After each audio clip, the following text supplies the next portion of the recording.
Sénat, avec le soutien de la Mutuelle nationale territoriale, la Mutuelle des agents des services publics locaux et Adviso Partners, cession, acquisition et transmission d'entreprises, nos territoires ont de la valeur, vous présente le Journal des territoires.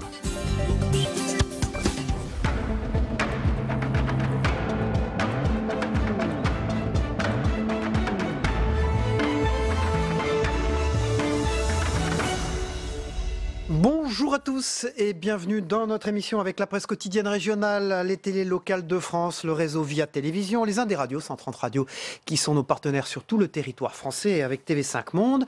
Dans un instant, je vais vous présenter le JT des territoires. Nous serons d'ailleurs en direct et en duplex de Rennes avec François-Xavier Lefranc, le rédacteur en chef de Ouest France. Bonjour François-Xavier, on vous voit à l'écran en ce moment.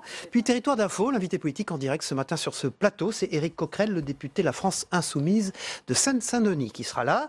Enfin, la troisième partie de l'émission avec l'actualité parlementaire et Saveria Rojek.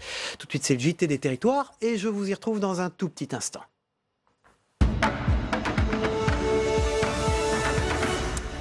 On commence ce JT des territoires un peu partout en France. La population se mobilise autour du grand débat national. Vous le savez, les territoires ne veulent pas être les grands oubliés de ce débat.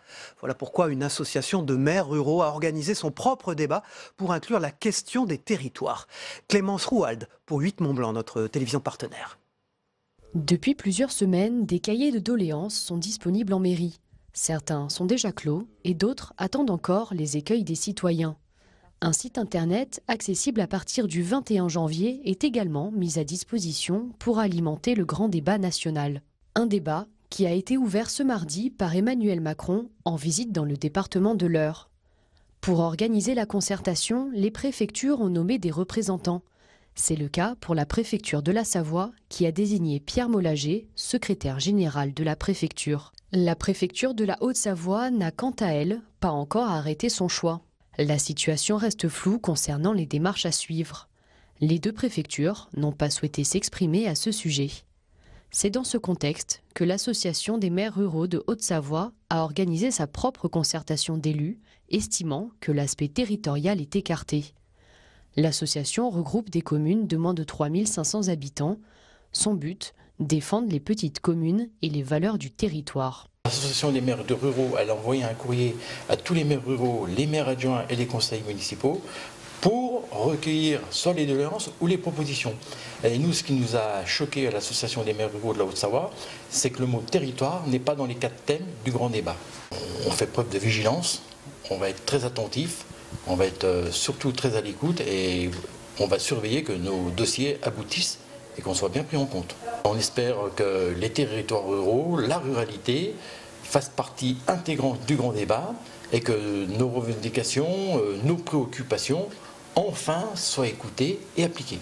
La grande consultation s'articule autour de 4 thèmes: transition écologique, fiscalité, services publics et débat démocratique.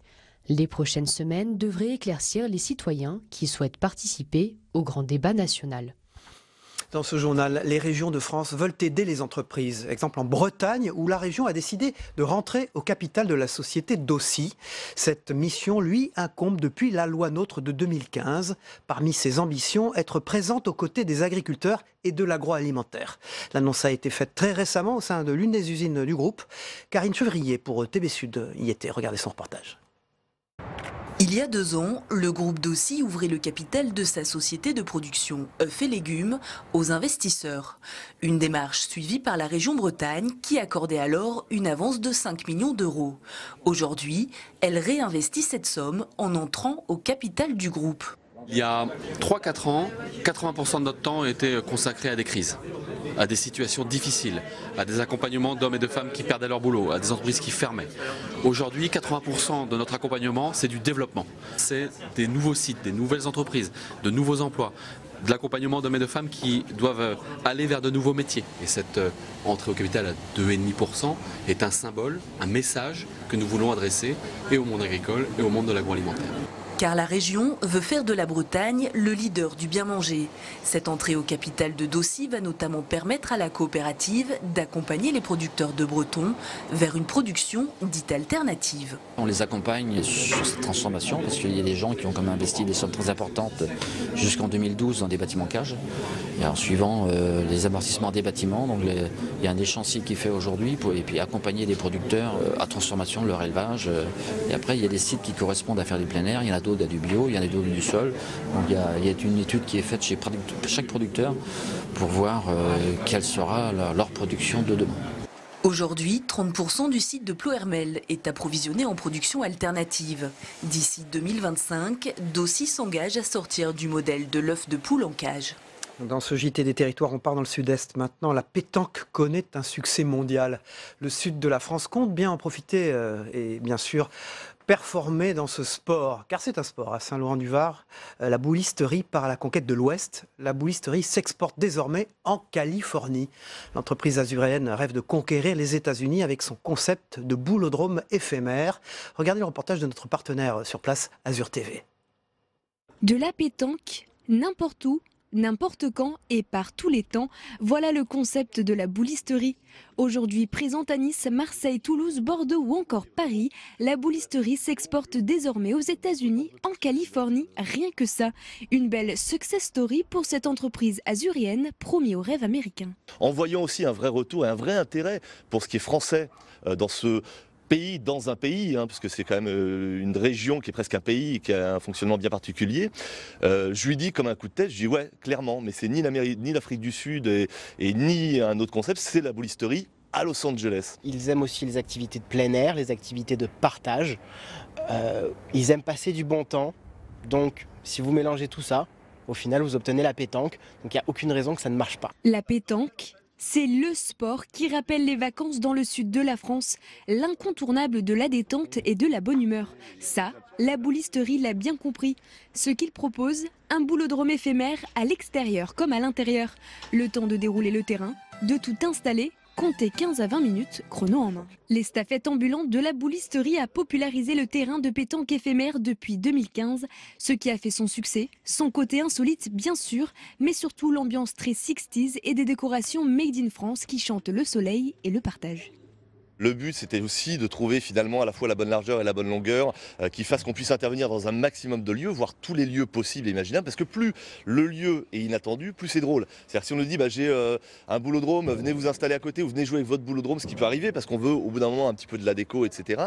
C'est moins drôle. Ce qui est drôle, c'est quand on va sur le toit de la Cité de la Mode à Paris, quand on se retrouve sur le Vieux-Port de Marseille, où là on verrait absolument pas un terrain de pétanque en temps normal, et là on retrouve un terrain de pétanque. Et nous, notre but, c'est d'amener tout le décorum, toute cette ambiance, tous ces bons sentiments qui vont faire qu'à un moment donné, on partage. Si le concept était au départ dédié à l'événementiel, la boulisterie propose aujourd'hui le demi, un terrain de pétanque à monter soi-même pour les particuliers, les hôtels ou encore les restaurants. Dans ce journal, on n'oublie pas nos compatriotes outre-mer. L'outre-mer qui compte bien exploiter au mieux ses richesses naturelles. En Martinique, on a des idées. L'Office du tourisme propose des activités aux visiteurs, mais aussi aux locaux, le kayak, le paddle, le pédalo, le transat, pour se relaxer au bord de l'eau. Une façon d'exploiter davantage la baie de Fort-de-France et de voir ses monuments sous un autre œil. Loïc Régis pour ATV Martinique, notre partenaire. La plage de la Française a maintenant des allures de club de vacances. Ses transats avec parasol et ses activités nautiques, kayak, pédalo, bateaux pneumatiques motorisés. Un petit coin de paradis en plein centre-ville pour le plus grand bonheur des touristes bien sûr, mais aussi des Martiniquais. Je trouve ça bien, c'est un beau petit coin de détente avec leur température. Je trouve ça bien qu'il y ait un petit point d'eau pour relaxer et puis prendre un peu de soleil. Comme tous les samedis, je vais faire un peu d'aquagym tranquille et là j'ai vu qu'ils ont mis une installation, relax, c'est tranquille. Pas trop cher, ça va. Surtout qu'aujourd'hui il fait beau, donc on en a profité avec les enfants pour faire un petit tour, pour voir la baie autrement, puisque on n'a pas souvent l'occasion d'admirer la baie du côté mer. Des services qui coûtent entre 5 et 10 euros. Les animations seraient proposées durant la période des croisières, mais pourraient s'inscrire dans le temps si le test est concluant. L'idée, c'est d'offrir un panel d'activités autour de palmas tuba, initiation à la plongée, voilà, toute une série d'activités autour du nautisme. Et donc, on essaiera de monter en puissance progressivement. On observe ces 3 premiers jours et puis on verra effectivement ce qu'on pourra mettre en place tout au long de l'année. Mais l'idée, effectivement, c'est d'investir la plage de la Française de façon pérenne. Le centre-ville, les pieds dans l'eau, c'est un atout supplémentaire au cœur de Fort-de-France.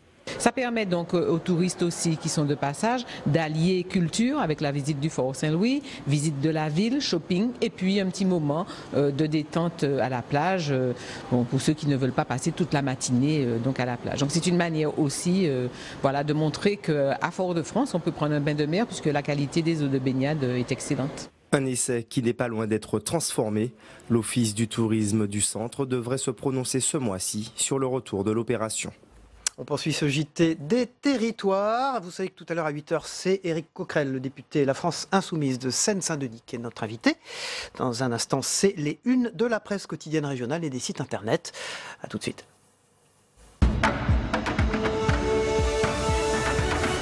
Et vous le savez, on retrouve François-Xavier Lefranc, le rédacteur en chef de Ouest France, dans un instant pour nous parler en direct et en duplex de Rennes, des assises de la citoyenneté du vivre ensemble. Saveria, on démarre tout de suite avec Emmanuel Macron sur tous les fronts à la une de la Dépêche du Midi ce matin. Un nouveau déplacement sous très haute sécurité pour le président. Il passe la journée à Souillac dans le Lot. C'est la deuxième étape du lancement du grand débat national. 700 élus présents cet après-midi pour débattre avec le président. Syndicats, partis politiques, collectifs de citoyens appellent à un rassemblement. Les gilets jaunes, eux, sont déjà positionnés sur les ronds-points.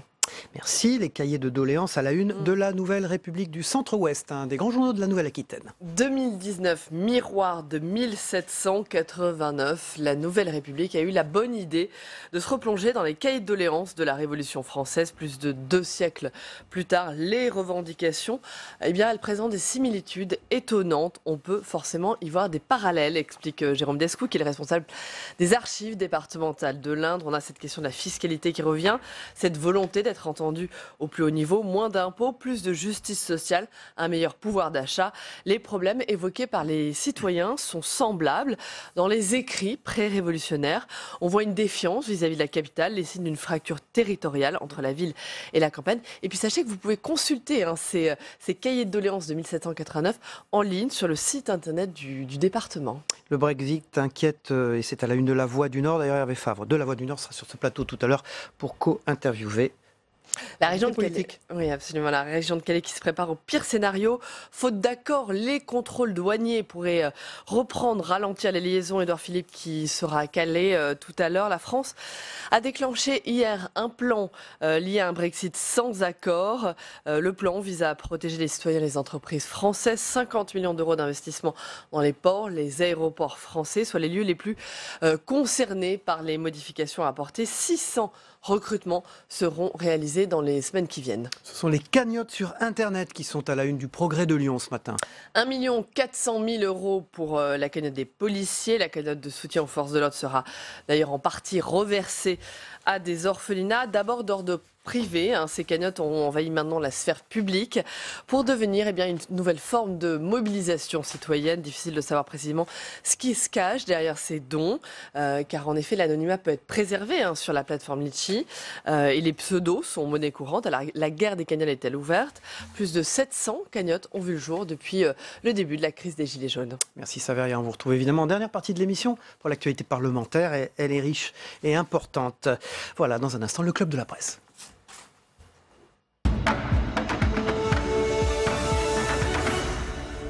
Voilà, bonjour Jean-François Beige, merci d'être avec nous sur ce plateau. Et bonjour François-Xavier Lefranc, rédacteur en chef de Ouest France, en direct et en duplex de Rennes, dans votre rédaction. Bonjour, merci d'être avec nous. François-Xavier Lefranc, on va parler avec vous dans un instant de ce qui vous occupe aujourd'hui, toute la journée. D'ailleurs, dès le début de la matinée tout à l'heure, c'est ce colloque, ces assises. Public Sénat et Ouest France sont partenaires d'un grand rendez-vous du Vivre Ensemble, les assises nationales de la citoyenneté, qui ont lieu à Rennes. Donc, on va retrouver dans un instant vos collaborateurs et vous-même pour nous expliquer ce que ce sont ces assises. Mais tout d'abord, voici le résultat de l'étude d'un sondage que nous avons mené avec l'Institut IFOP, un sondage qui porte sur l'égalité des chances au cœur de vos préoccupations. Aurélien Romano. Premier enseignement de l'étude, les inégalités ressenties par les Français sont très fortes. En 10 ans, elles ont augmenté de 76%. Pour les Français, ce sentiment est uniformément partagé. Deuxième enseignement, ce sont les inégalités de salaire qui sont jugées les plus injustes pour les Français, loin devant les inégalités hommes-femmes ou celles d'accès aux soins ou à l'emploi. 2 Français sur 3 citent les inégalités de salaire, alors qu'ils ne sont qu'un tiers à citer l'emploi, les soins, le logement ou la parité. Cette perception des inégalités salariales s'est accentuée depuis la précédente étude. Ils sont 66% à les dénoncer aujourd'hui, ils n'étaient que 57% en 2015. Troisième enseignement du sondage, ce sont les personnes handicapées et les pauvres qui, pour plus de la moitié des sondés, doivent bénéficier du plus d'efforts.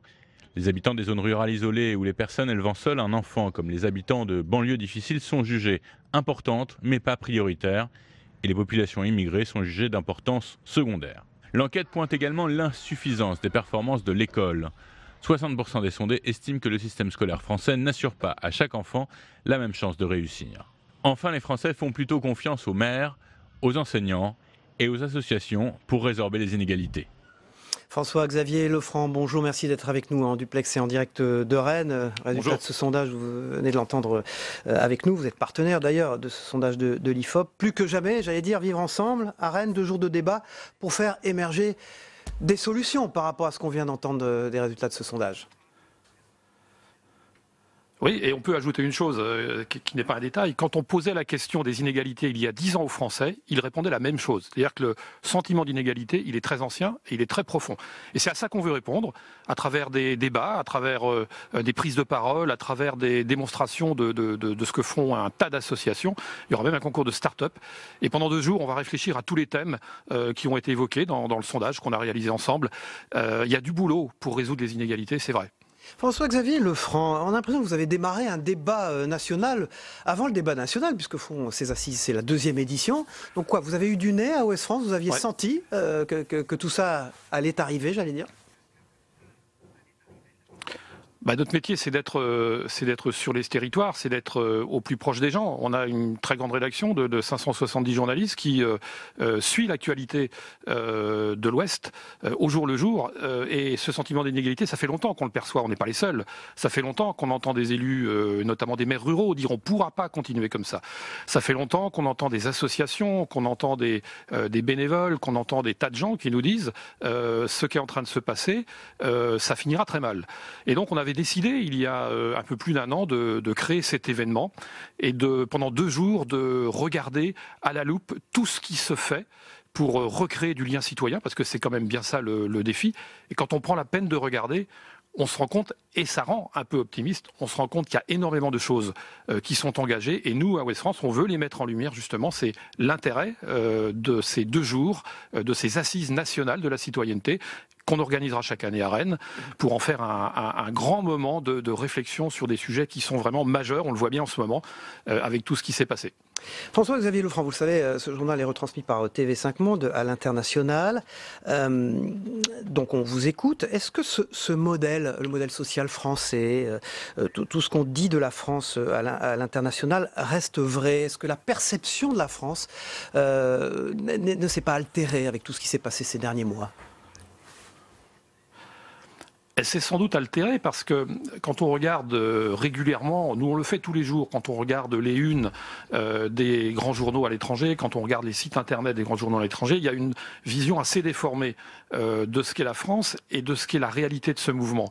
En fait, on voit des images souvent prises à Paris, des images de violence qui tournent en boucle, mais ces images-là ne reflètent pas la réalité du mouvement des Gilets jaunes. Je pense qu'il faut regarder les choses dans le détail, et c'est pas toujours ce que fait la presse à l'étranger.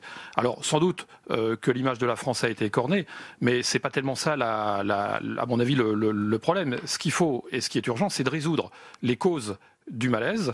Il y a énormément de boulot, mais beaucoup de travail est engagé, je le répète. L'élan citoyen, il est là, c'est pas nouveau. Quand on voit le tissu associatif en France, et c'est ça la réalité de la France, c'est quelque chose d'assez exceptionnel. Alors parlons de ces assises elles-mêmes, donc qui vont ouvrir ce matin à 9h. Louis Echelard, le président du directoire de Ouest France, donc inaugure cette 2e édition.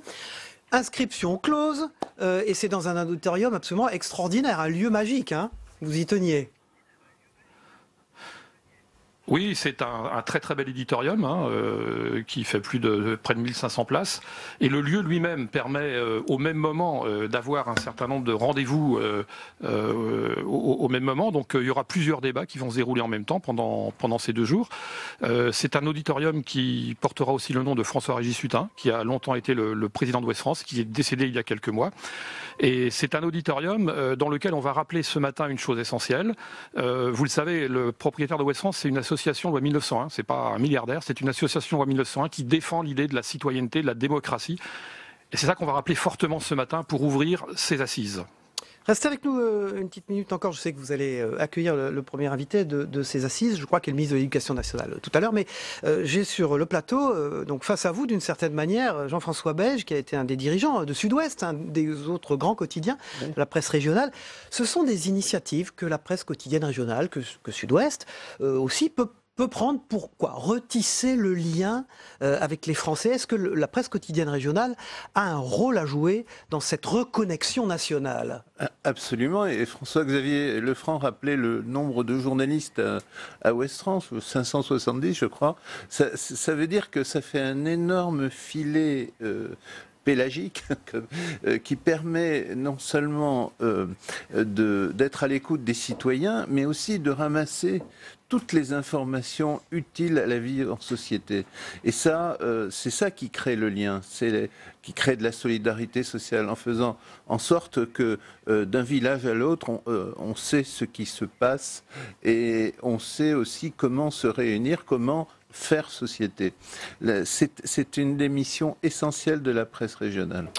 François-Xavier Lefranc, donc Public Sénat va retransmettre un certain nombre de débats.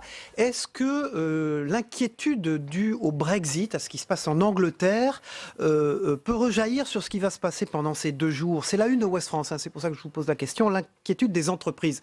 Inquiétude des entreprises de l'Ouest aussi. Vous êtes extrêmement concerné par ça. Alors le sujet sera évidemment abordé parce que quand on parle du vivre ensemble, on ne peut pas ne pas parler de l'Europe. C'est une question majeure aujourd'hui, l'Europe. Alors le Brexit inquiète beaucoup les responsables économiques. C'est vrai que les entreprises sont inquiètes. Si on prend par exemple le cas des pêcheurs, ils sont nombreux sur les côtes françaises à pêcher dans les eaux anglaises. Donc même si on a essayé de les rassurer, comme les pêcheurs, beaucoup d'entreprises sont inquiètes. La vraie question, c'est de savoir ce que va devenir l'Europe. On a des élections européennes dans quelques mois. Quelle Europe voulons-nous? Cette question-là, elle sera traitée très longuement pendant ces assises, pendant ces 2 jours, avec des responsables français et étrangers qui vont venir débattre avec tous les citoyens qui seront dans la salle. Quelle est l'implication de ce que la PQR procure en numérique maintenant, en termes de réseaux sociaux, de ce type de débat? Est-ce que, au fond, les discussions peuvent s'organiser autour de cette ère numérique dont on a beaucoup parlé, évidemment, pour les Gilets jaunes, beaucoup parlé ces derniers temps? Oui, alors je ne l'ai pas dit, l'ensemble des débats est suivi sur notre site internet. Je pense que la presse quotidienne régionale, dont on doit comprendre qu'elle a aujourd'hui une audience qui va bien au-delà de ces régions. La presse quotidienne régionale, elle est bien placée pour porter les préoccupations de ses lecteurs, pour porter les préoccupations des internautes, des citoyens. Et elle le fait sur ses sites internet, elle le fait sur les réseaux sociaux, elle le fait dans ses journaux. Et je pense que quand on parle des journaux, les seuls journaux, c'est 18 millions de lecteurs tous les jours. Donc si on rajoute les audiences numériques qui sont assez colossales, la presse, les médias régionaux, ce qu'on appelait les journaux régionaux faits sur des territoires, alors on les appelait régionaux parce qu'ils sont faits sur des territoires, eh bien ces grands journaux ont beaucoup de choses à dire sur la réalité de la France dans toute sa diversité au plus près des citoyens. François-Xavier Lefranc, vous êtes aussi donc le rédacteur en chef du plus grand quotidien francophone du monde, et donc vous étiez également ce matin, grâce à notre partenariat, donc sur TV5 Monde, la plus grande chaîne francophone du monde. Merci, on vous souhaite bonne chance évidemment pour cette première journée des assises du vivre ensemble, dont la chaîne Public Sénat est partenaire, retransmettra d'ailleurs une partie des débats, et à très vite bien sûr, merci, et j'espère que vous aurez beau temps à Rennes, on regardera dans la météo tout à l'heure ce qu'il en est. Jean-François Beige, ça fait partie donc vous disiez ce que la presse quotidienne régionale peut apporter au débat. On a vu que Emmanuel Macron était à Souliac, dans le Lot, c'est une région que vous connaissez bien, oui, bien sûr. Je dirais que c'est l'endroit idéal pour transformer l'essai, puisque c'était le pays natal de Roger Coudert. Roger Coudert, l'icône du journalisme et du rugby. Du rugby, voilà. Donc c'est amusant de...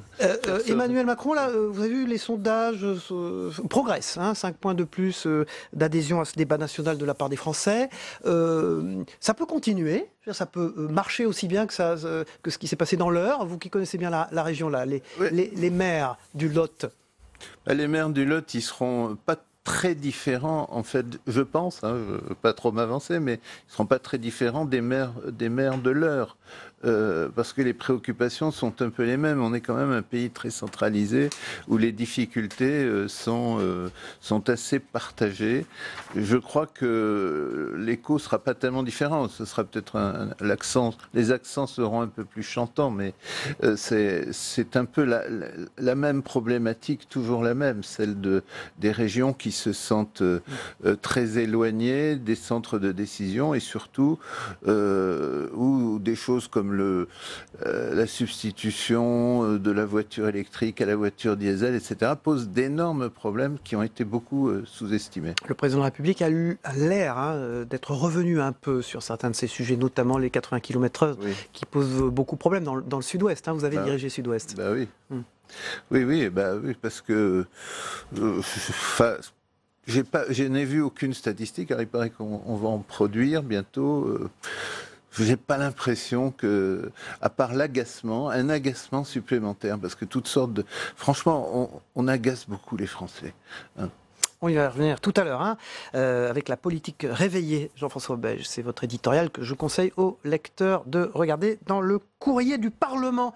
Voilà, tout de suite, c'est la météo des territoires, le temps qu'il fait en France et dans les territoires français, d'Amérique, du Pacifique, des Caraïbes, de l'océan Indien. On la regarde ensemble, on se retrouve après. La météo vous est présentée par l'Assemblée des départements de France.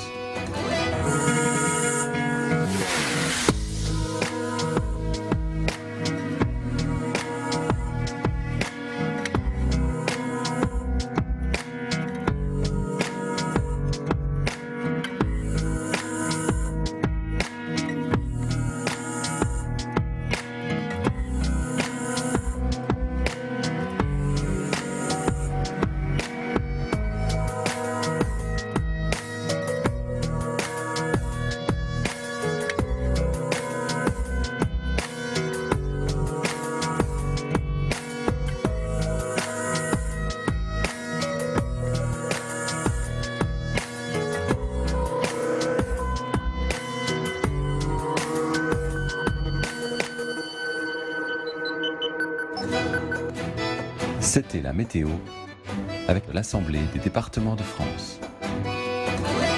Voilà, merci de nous avoir suivis, d'avoir suivi cette émission. Dans un instant, c'est le Zap Monde de TV5 Monde, en particulier ce qui se passe en Colombie. Vous savez qu'un attentat à la voiture piégée a fait 20 morts à Bogota. On regarde ensemble. Merci.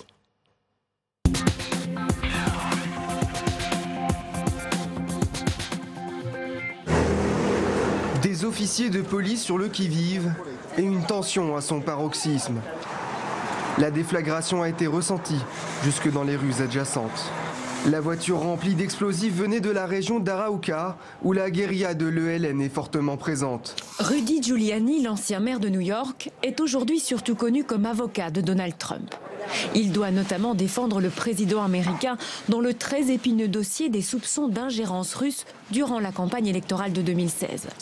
En direct sur CNN, il va pourtant faire tout l'inverse. Je n'ai jamais dit qu'il n'y avait pas eu de collusion avec des gens travaillant pour la campagne. Moi, je parle du président des États-Unis. Certes, Rudy Giuliani défend son client, mais il sème à nouveau le doute sur l'entourage du président. Et il sabote par la même occasion la ligne de défense adoptée par Donald Trump jusqu'à présent, qui est de tout nier en bloc. Un centre-ville étrangement calme, les conséquences de la grève pouvaient se voir au cœur de Tunis ce jeudi. Pour la première fois, administration et entreprises publiques se sont associées pour un arrêt de travail massif pendant 24 heures. Résultat, transport, écoles, universités, mais aussi les agences de la Poste ou de la Société d'électricité n'ont pas fonctionné. La puissante centrale syndicale UJTT a une fois de plus fait la démonstration de sa force. Mais toutes les pensées uniques. Les voyages, l'amitié, la vie, la mort aussi. Sur ce 22e album studio, Charles-Élie Couture feuillette l'album souvenir de son existence, de notre existence. Effets s'entremêlés, sonorité blues et esprit rock. Les êtres vivants et la nature. Je suis un poète rock. J'écris avec des mots, j'écris avec des peintures, j'écris avec des notes de musique. Quelquefois, ça s'associe, ça se mélange. Pour moi, un disque, je le conçois comme une œuvre, entre guillemets.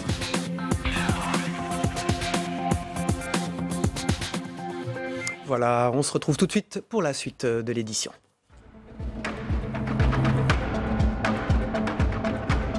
Public Sénat, avec le soutien de la Mutuelle nationale territoriale, la Mutuelle des agents des services publics locaux et Adviso Partners, cession, acquisition et transmission d'entreprises, nos territoires ont de la valeur, vous ont présenté le Journal des territoires.